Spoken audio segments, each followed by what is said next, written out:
Hello viewers, কেমন আছেন সবাই? আশা করি অনেক অনেক ভালো আছেন। আজকে যে বিষয়টা নিয়ে কথা বলবো সেটা হচ্ছে psychological movement of the market. So psychological মুভমেন্টটা কি? কোনো কোনো সময় মার্কেট কিছু নির্দিষ্ট সাইকোলজি, তার নিজস্ব সাইকোলজিতে চলার চেষ্টা করে, তখন সেই প্যাটার্নগুলোকে আমরা একটা রেফারেন্স হিসেবে নিয়ে আমরা সেই প্যাটার্নগুলোর উপর বেস করে ট্রেড করতে পারি। সো আমি কিছু প্যাটার্ন ড্র করছি, কিছু মুভমেন্ট, সাইকোলজিক্যাল মুভমেন্ট ড্র করছি, তাহলে আপনারা এটা ভালোভাবে বুঝতে পারবেন।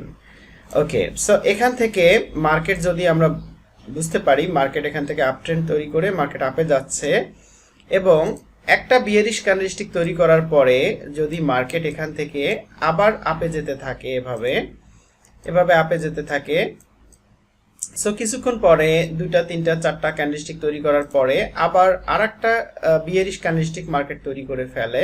এটা যে কোনো ধরনের বিয়ারিশ ক্যান্ডেলস্টিক হতে পারে, এটা হতে পারে আমাদের ইম্পর্টেন্ট ক্যান্ডেলস্টিকগুলোর মধ্যে একটা, যেমন এখানে হ্যামার টাইপের একটা ক্যান্ডেল, ধরেন এটা হ্যামার ক্যান্ডেল, এখানে স্প্রিং টপ ক্যান্ডেলস্টিক, এবং আবার মার্কেট আপে যাচ্ছে, আপে যাচ্ছে, আপে যেতে যেতে আবার দেখা যাচ্ছে কিছুক্ষণ পরে মার্কেটটা আর একটা বিয়ারিশ ক্যান্ডেলস্টিক তৈরি করে ফেলছে এখানে।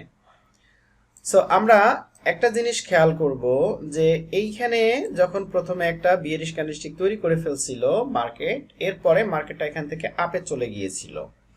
এইটা এখান থেকে মার্কেট একটা বিয়ারিশ ক্যান্ডেলস্টিক তৈরি করার পরে মার্কেট এখান থেকে আপে চলে গিয়েছিল। সো এখান থেকে একটা ক্যান্ডেলস্টিক তৈরি করার পরে বিয়ারিশ ক্যান্ডেল, রেড ক্যান্ডেল তৈরি করার পরে মার্কেট আপে গিয়েছিল, এখানেও সেম একটা ক্যান্ডেল তৈরি করার পরে মার্কেট আপে গিয়েছিল, এবং এইদিকে কোনো স্ট্রং লেভেল ছিল না, এইদিকে কোনো স্ট্রং লেভেল ছিল না। সো মার্কেট কিছুক্ষণ পরে আরও একটা বিয়ারিশ ক্যান্ডেলস্টিক তৈরি করে ফেলছে এখানে, এবং এইদিকে কোনো স্ট্রং কোনো লেভেল নাই, স্ট্রং লেভেল যেখান থেকে বারবার সেলার্স এন্ট্রি নিয়েছে, এই ধরনের কোনো লেভেল এখানে নাই। সো এইখানে মার্কেট একটা সাইকোলজি ফলো করে চলছে। কিভাবে? কোন কোন সাইকোলজিটা? একটা বিয়ারিশ ক্যান্ডেলস্টিকের পরেই মার্কেট আপে যাচ্ছে, এখানেও একটা বিয়ারিশ ক্যান্ডেলস্টিকের পরে মার্কেট আপে যাচ্ছে। সো থার্ড টাইম যখন একটা বিয়ারিশ ক্যান্ডেলস্টিক তৈরি করবে তখন আমরা এখান থেকে আপে ট্রেড নিতে পারি। সো ম্যাক্সিমাম সময় এটা কাজ করবে। কখন কাজ করবে না? যখন একটা স্ট্রং লেভেলে এসে এটা তৈরি করবে, তখন নেক্সট ক্যান্ডেল ডাউনে যেতে পারে, কিন্তু ম্যাক্সিমাম সময় যদি মার্কেটটা স্ট্রং আপ ট্রেন্ড থাকে। সো আমি অলরেডি বুঝিয়ে দিয়েছি স্ট্রং আপ ট্রেন্ড জিনিসটা কি, স্ট্রং আপ ট্রেন্ড কিভাবে তৈরি হয়, স্ট্রং আপ ট্রেন্ড আমরা কখন পেতে পারি। সো যখন বায়ার্সের দিক থেকে স্ট্রংনেস থাকবে, সেলার্সের দিক থেকে উইকনেস থাকবে, তখন আমরা সেই মার্কেটটাকে স্ট্রং আপ ট্রেন্ড মার্কেট বলতে পারি। সো এইটাকে আমরা একটা রেফারেন্স হিসেবে নিতে পারি, এই প্যাটার্নটাকে, এই সাইকোলজিক্যাল প্যাটার্নটাকে, এইটাকে, এবং থার্ড টাইমে এইটার উপর বেস করে আমরা এইখানে ট্রেড প্লেস করতে পারি। সো এইটা যেমন আপ ট্রেন্ডে পসিবল, এটা ডাউন ট্রেন্ডেও পসিবল। সো ডাউন ট্রেন্ডে যদি এভাবে সাপোজ এখান থেকে ডাউন ট্রেন্ড স্টার্ট হয়ে গেছে, এখান থেকে ডাউন ট্রেন্ড স্টার্ট হয়ে গিয়েছে, এখান থেকে মার্কেট নিচে পড়তেছে, এভাবে হঠাৎ করে এখান থেকে একটা বুলিশ ক্যান্ডেলস্টিক মার্কেট তৈরি করে ফেলছে এখান থেকে।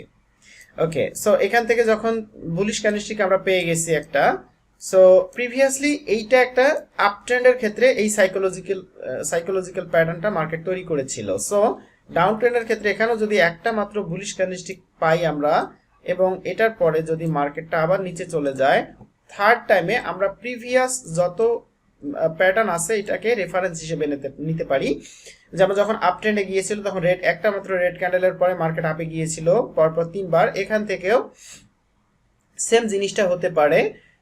একবার গিয়েছে আপে একটা ক্যান্ডেলস্টিক, ডাউনে আবার মার্কেট চলে এসেছে, আবার একটা আপে গেছে আবার ডাউনে চলে এসেছে। সো থার্ড টাইমের ক্ষেত্রে যদি আমরা এভাবে পাই একটা উইক বুলিশ ক্যান্ডেলস্টিক, সেক্ষেত্রে আমরা এখান থেকে কিন্তু ডাউনে ট্রেড প্লেস করতে পারি, কেননা এই সাইকোলজিক্যাল মুভমেন্টটা মার্কেটে এখন রানিং আছে। এটার এই দুইটাকে আমরা রেফারেন্স হিসেবে নিয়ে আমরা এটাকে এখান থেকে মার্কেট ডাউনে ট্রেড প্লেস করতে পারি। সো মার্কেটে আবার নিচে চলে যাবে। সো এভাবেই মার্কেটটা আপ থেকে ডাউন, ডাউন থেকে আপে চলতে পারে এই সব সাইকোলজিক্যাল মুভমেন্ট ফলো করে। সো নট অনলি এটা, মার্কেট আরো বিভিন্ন ধরনের সাইকোলজিক্যাল প্যাটার্ন এখানে হতে পারে। সেটা হচ্ছে যেমন আমরা এখান থেকে যদি দুইটা ক্যান্ডেলস্টিক পাই, এরপরে যদি মার্কেট আপে যায়, এটাও একটা প্যাটার্ন হিসেবে আমরা ধরতে পারি। জাস্ট আমরা দেখব একই ঘটনার পুনরাবৃত্তি বারবার হচ্ছে কি না।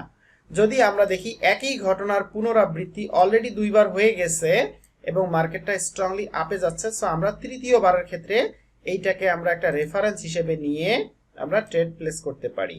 সো দুইটা ক্যান্ডেলস্টিকের পরে মার্কেট আপে গেছে ফার্স্ট টাইম, এটা হলো সেকেন্ড টাইম।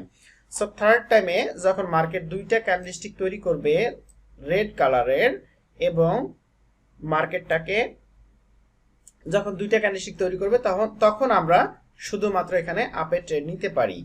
কিন্তু আমাদের খেয়াল রাখতে হবে এই লেভেলটা কোনো স্ট্রং লেভেল কিনা। এটা যদি কোনো স্ট্রং লেভেল না হয় তাহলে আমরা ইজিলি এখান থেকে ট্রেড প্লেস করতে পারি, বা এখানে যদি কোনো লেভেল না পাই আমরা এখানে ট্রেড প্লেস করতে পারি। অথবা আরেকটা ভাবে ট্রেড প্লেস করতে পারি, যদি এখানে কোনো লেভেল থাকে এবং সেই লেভেলটাকে ব্রেকআউট দিয়ে মার্কেট যদি আবার সেই লেভেলে এসে ক্লোজ হয় এবং এই রেফারেন্সগুলো যদি আমরা দেখি প্রিভিয়াসলি আছে এবং এইখানে মার্কেট এই সিচুয়েশনটা পুনরায় তৈরি করেছে, সো এইটার উপর বেস করে আমরা আপে যেতে পারি, আপে ট্রেড নিতে পারি। সেম জিনিস জাস্ট ডাউন ট্রেন্ডে দুইটা বুলিশ ক্যান্ডেল থাকবে, তারপর বিয়ারিশ ক্যান্ডেল, আবার দুইটা বুলিশ ক্যান্ডেল, দেন বিয়ারিশ ক্যান্ডেল। সো থার্ড টাইমে আমরা প্রিভিয়াস এই ঘটনার পুনরাবৃত্তিটা আমরা এখানে আবার ঘটবে এইটাই আমরা এটাকে ইউজ করতে পারি, যেহেতু এই সাইকোলজিক্যাল মুভমেন্ট মার্কেট ফলো করছে এখন। সো আমরা এখানে ট্রেড প্লেস করতে পারি ডাউনে। সো এটাই হচ্ছে সাইকোলজিক্যাল মুভমেন্ট। বিভিন্ন ধরনের সাইকোলজিক্যাল মুভমেন্ট থাকতে পারে, যেমন হঠাৎ করে আমরা একটা রেঞ্জিং মার্কেটে পাবো। সাপোজ মার্কেট আপে যাচ্ছে এভাবে, আচ্ছা আমি এই জায়গাতেই দেখাই দিচ্ছি। এখানে সাপোজ এইখানে মার্কেট যখন এখানে আসছে, চলে আসছে মার্কেটটা, এখান থেকে কি হলো, একটা বিয়ারিশ ক্যান্ডেলস্টিক এখানে আসলো, দেন আরো একটা বুলিশ ক্যান্ডেলস্টিক মার্কেট তৈরি করে ফেললো এখান থেকে। সো আরো একটা বিয়ারিশ ক্যান্ডেলস্টিক মার্কেট তৈরি করে ফেললো এখান থেকে। সো দ্যাট মিনস মার্কেট একটা প্যাটার্ন ফলো করতেছে। এখানে কি pattern? Green red green red. So দুইটা সেটআপ অলরেডি তৈরি করে ফেলছে। প্রথম setup green red, again another setup green red. So now আমরা এই দুইটা সেটআপের পরে এইখানে আমরা ট্রেড প্লেস করতে পারি আপে, এখান থেকে মার্কেট আপে যাবে। সো এই জিনিসটার পুনরাবৃত্তি যদি আবার এখানে মার্কেট করতে থাকে সেম একই লেভেলে এসে ডাউন ট্রেন্ডে red green red green red green, আমরা এখানে ডাউনে ট্রেড প্লেস করতে পারি। সো এটা হচ্ছে psychological movement of the market. So এই সাইকোলজিক্যাল মুভমেন্টটা মার্কেট ফলো করে। আমাদেরকে অবশ্যই মার্কেটে ট্রেড নেওয়ার আগে আমাদের সাইকোলজিক্যাল মুভমেন্ট আছে কিনা মার্কেটে সেটার উপর বেস করে আমাদেরকে ট্রেড প্লেস করতে হবে। আশা করি সবাই বুঝতে পারছেন।